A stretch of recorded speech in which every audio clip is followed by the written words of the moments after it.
Holy fuck.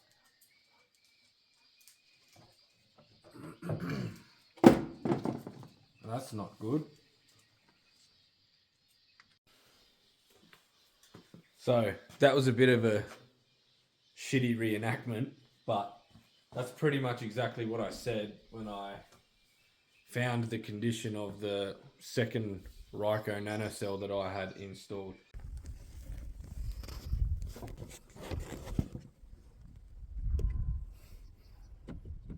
What the fuck?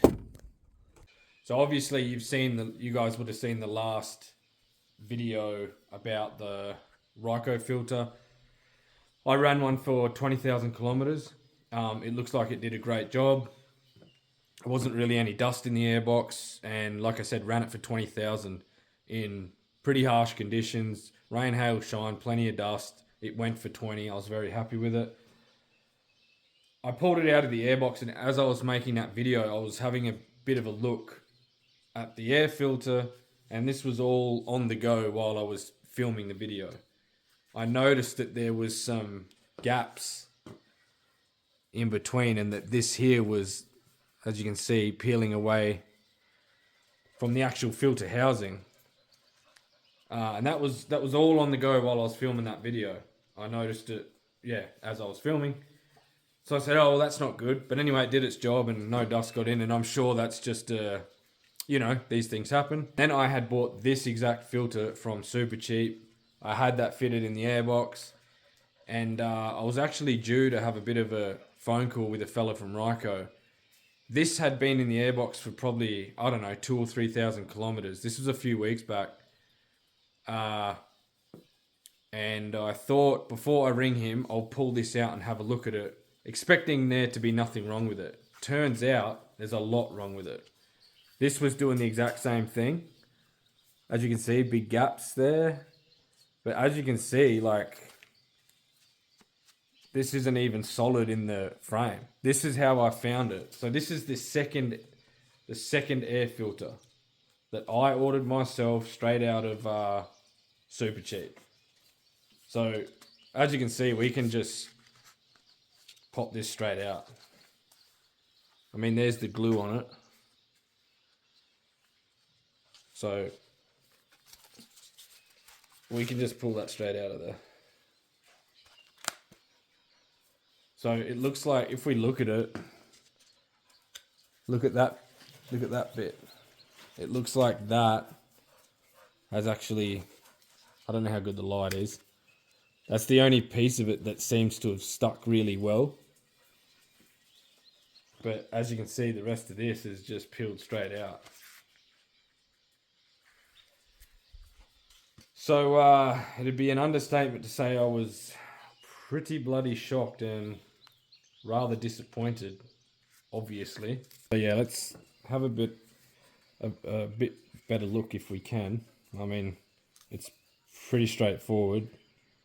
This here is just, I don't know, they're just clearly not doing their job. And I mean, this filter media is glued into here, and that's 2 for 2 now that have separated, and then you're left with massive gaps. This one was by far the worst though. The first one just had some slight gaps, some slight separation. This one here was, like loose in the actual frame, as you guys saw. So look, upon speaking to the fella from Ryco, like that phone call, I said, mate, I've just gone and checked the second filter and it's worse than the first. And he was absolutely shocked, couldn't believe it.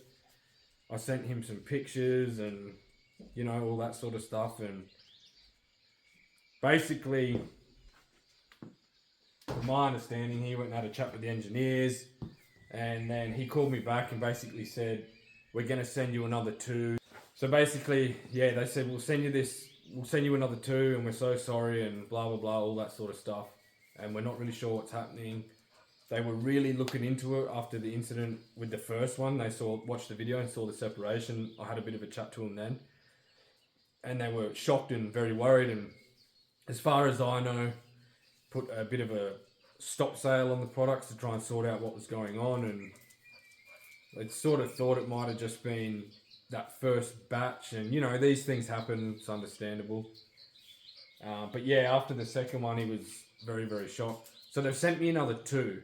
Now, they took a long time to get here. I just picked them up from town a couple of days ago. In the meantime, I've been running a factory Toyota filter, because when I found this second filter had failed, I was out here on the station. I mean, this is where I live, so I always have a backup filter, because you slowly learn you can't really rely on much. So you've got to have things spare, and I always keep a factory Toyota one spare, brand new.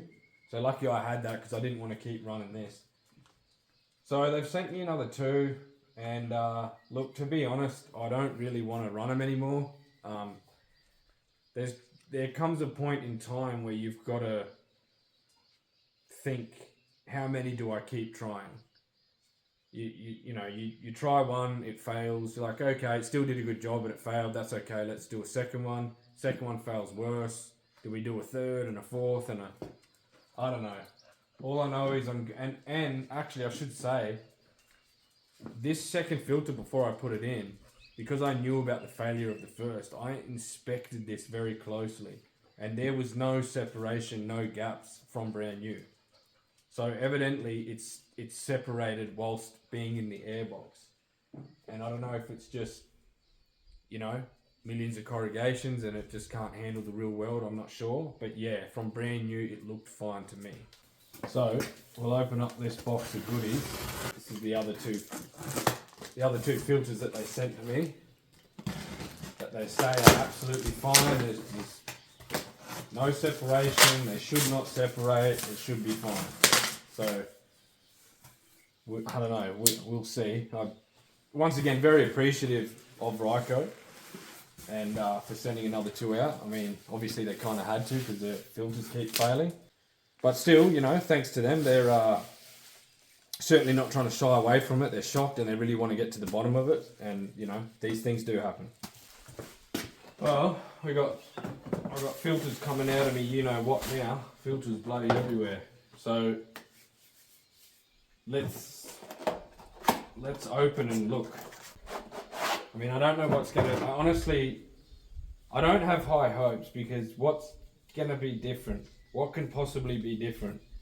They're manufactured in whatever plant by robots, I'm pretty sure. So, I mean, I don't know, who knows? All we can do is see. So if we had a bit of a look, you know, this is exactly how, you know, the second filter was for me. Like the Ryco I just showed you, the second filter I've used, there was no separation at all, and it happened clearly over time, you know. So this one appears to be fine. Look, to be honest, I don't know. I haven't really made my mind up if I want to trust these again and try again. I honestly don't know.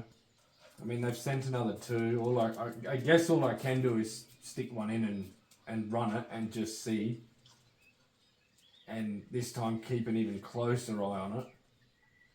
And just maybe inspect it every 500k or something and see if we're getting separation, because clearly that one's fine. There's 0 separation.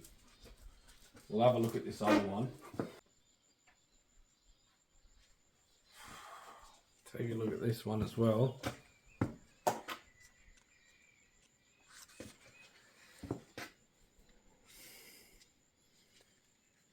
I mean, this one seems fine as well. There's no obvious separation, you know, out of the box. I guess we'll chuck one of these in. Yeah, I kind of wasn't going to, but got 2 freshies here, so we'll give them, I'll tell you what, one more shot. And I kind of want a definitive answer. I feel like we've already got it, because 2 for 2 have failed. Like I said, how long do you keep going? So I'm just going to have to really be onto it and check this probably every 500k or something. And we'll see. And if there's any separation, I'll bin it and I'll have to go to something else. I'm just going to have to, obviously. A bit unfortunate. Now, I just want to say, and I just want to be clear, I have spoken to quite a few people from Ryco, and just over the course of, I don't know, maybe the last 6 months roughly, two fellas actually came up to Alice Springs for a bit of a trade show or something like that. And I actually went out and had a 2 hour breakfast with them and had a huge chat. They didn't have to do that. They went out of their way. I'm very appreciative. They were very nice blokes.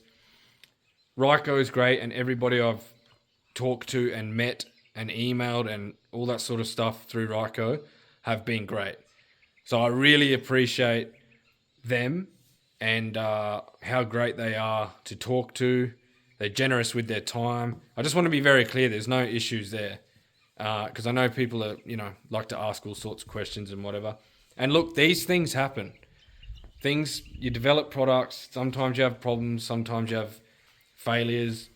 So I understand that, and that's why I'm being generous with trying a third one, because I understand these things. And once they heard about the filter separation in the first place, they were really onto it. They got straight onto me and said, mate, here's what we're trying to do. I mean, this is what they told me, but this is all pretty unofficial. It's not like they gave me an official statement, and I'm not expecting that. But they were even good enough to give me the time of day to explain to me that we're shocked, we're sorry, that shouldn't happen.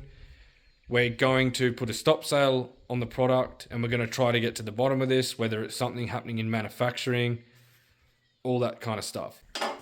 Now, one of the major questions I asked the two fellas that I had breakfast with, in particular, more so with this exact filter, was, is there any real world testing that's carried out? Because yes, they engineer these filters in a lab and they have, a bunch of great technology, and they obviously have the exact housing. That's where they develop the filters. So there's no issues there. And there's very stringent testing that they do with these filters. The thing is with this filter is, obviously it's not cheap, and it's marketed as fit this to your factory airbox and you're not going to get any dusting issues. And obviously they saw that opportunity in the market with a lot of people that own 70s or 200s that go out and buy Flash Harry aftermarket stainless steel airboxes, and they try all different filters and run uni filters, oiled filters, and this and that filter and whatever. This was supposed to be a fix for that, to stick straight into the factory box. That's what was appealing to me, because I don't like to muck around with too much stuff, and I want to keep my factory box. And I don't have a secondary fuel filter. I don't run a catch can. I did tune this for about 2 weeks and got rid of it because I wasn't happy, so I'm back to a factory tune. I don't like to go too crazy with full drives out in the scrub. I like to try to keep things as practical as possible. And obviously if you're passionate like me about full drives, you like to choose certain things based on looks. So obviously there's a bunch of different bull bar manufacturers. This is just an example. So you could choose any bull bar under the sun, and you go for the one that obviously is strong and practical and well engineered, but there's looks that go into it. Let's not kid ourselves. So that's why I went with something like this. But I do like to try to stay pretty practical with the vehicle, and I did want to keep the factory airbox. So when I saw that Ryco was coming to the market with this, I was very, very excited. And obviously it's got an awesome seal on it. There's no issues there. So one of the major things I asked them was, how are these tested? Are they just lab tested, or is there any real world testing? Which I thought for sure they would do, and the answer was no, they don't. And which I was a little shocked, but then they explained to me that it's kind of hard. They make countless filters. How do you real world test all of those filters across all vehicles, and then in what conditions do you do it? And I said, okay, that makes sense. The only thing is, I understand if you don't real world test every filter, but if you're going to bring something like this to the market that is actually purely designed and engineered for four-wheel drives, and it's marketed as something that's, you know, going to stop dusting, and it's water resistant and it's flame retardant. This is a special filter and it's nearly $200. It needs to work. You know, it needs to work, and it doesn't work. It's failing. So that's where my real world testing question comes into play, because I know what it's like out here. And that's across the board with vehicles, vehicle accessories, tooling, tires, you name it. Like, it might not be anything to do with vehicles. It could be other things out here, machinery, just general things. It's harsh going. It's harsh country. Things, if something's shit, it is not going to last. It is not going to do the job. And that's what we're seeing here. So I don't know for sure, and this is just me speaking. I could be totally wrong, but I can only go off my experience and how I'm using said product and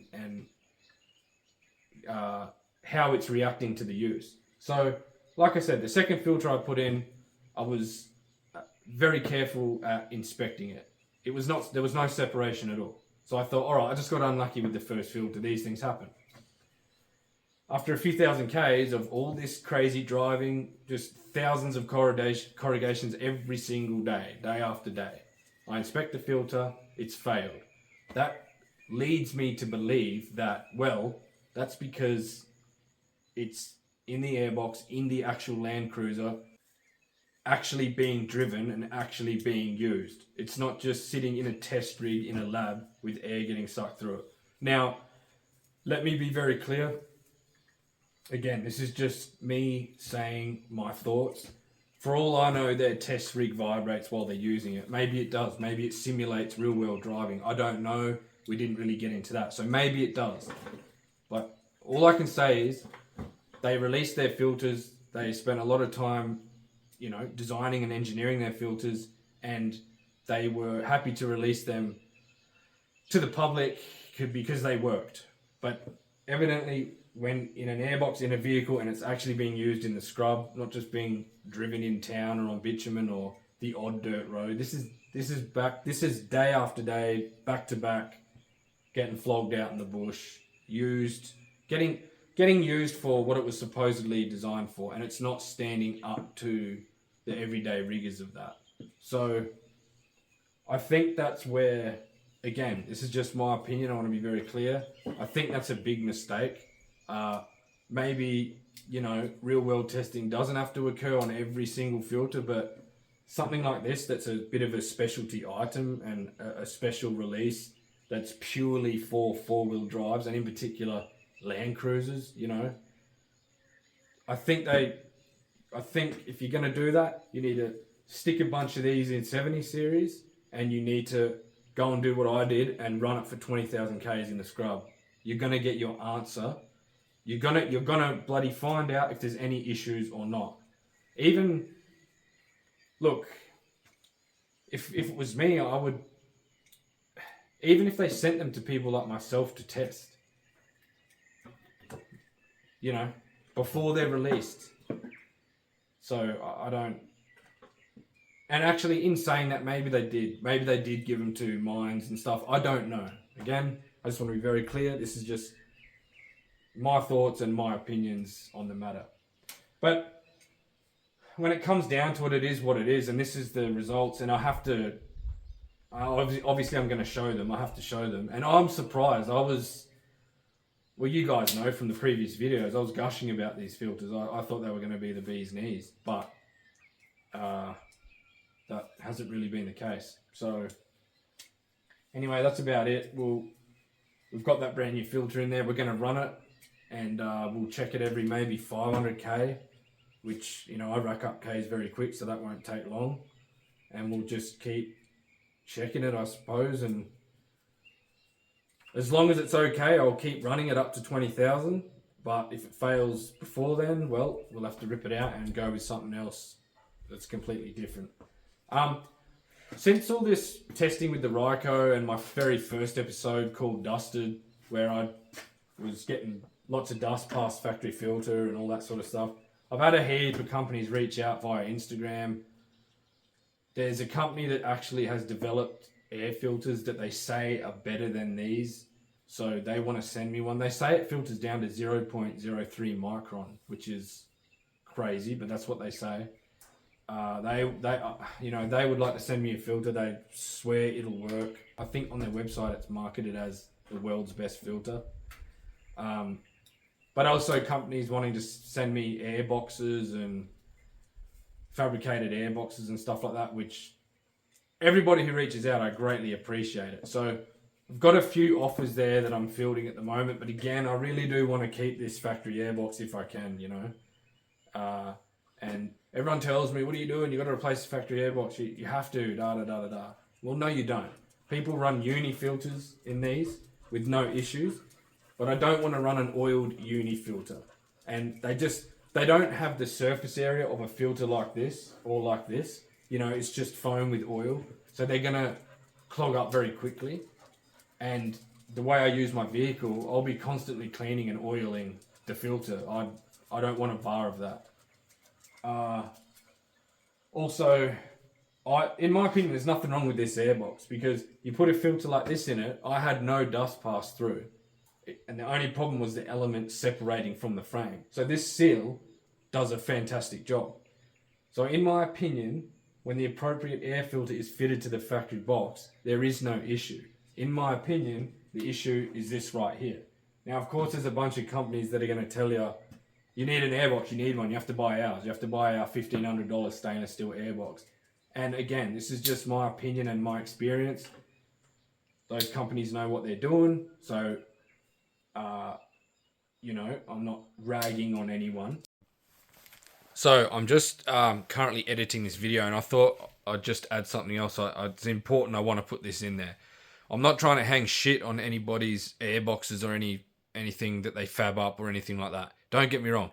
If you get yourself a good quality airbox, install it, put a good bloody panel filter in there, and the airbox gets a good squeeze on the seal, or maybe it's an airbox designed to run an oiled type filter, it's probably going to fix your problems. So don't get me wrong. I'm just saying that when you hear that like you have to buy one, in my opinion, it's not true. There's plenty of blokes that run the oiled uni filters in the factory airboxes that apparently have zero dusting issues.